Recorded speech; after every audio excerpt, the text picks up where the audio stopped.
I'm Gabrielle Shirley here with Trevor Sikkema from PewterReport.com.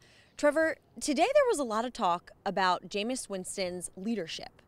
Where did that come from? What are your thoughts on that? Yeah, so Jameis obviously has been kind of the leader since he was drafted by the franchise.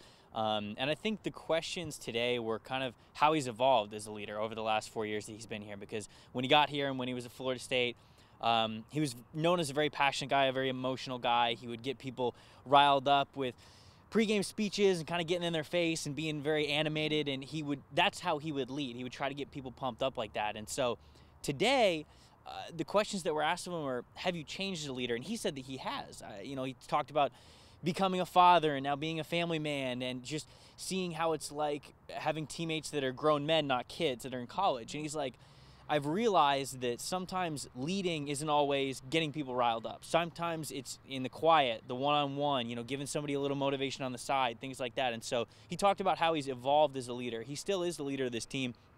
And Dirk Cutter said throughout the years, Jameis Winston has still been a leader in many different ways. Now he just knows people better and knows how to do it more effectively. And we'll see if that leadership pans out well for them in this coming game against the Panthers. What does this game mean for the team? Yeah, a lot, because if they win, technically they still have a shot at the playoffs. I mean, I know it's crazy to kind of say that, but they're not mathematically eliminated. And a win against Carolina would be a win against a team that they're going to be fighting for with a wild card spot. So it's almost kind of like a double win in that regard. So if they win this game, it kind of gives them some hope potentially with the playoffs. But if they lose it, then at that point you're kind of looking at the rest of the season. It's a tough schedule. You might be looking more towards the NFL draft. And so how they play this weekend will go a long way into what the outlook of the rest of this season might be.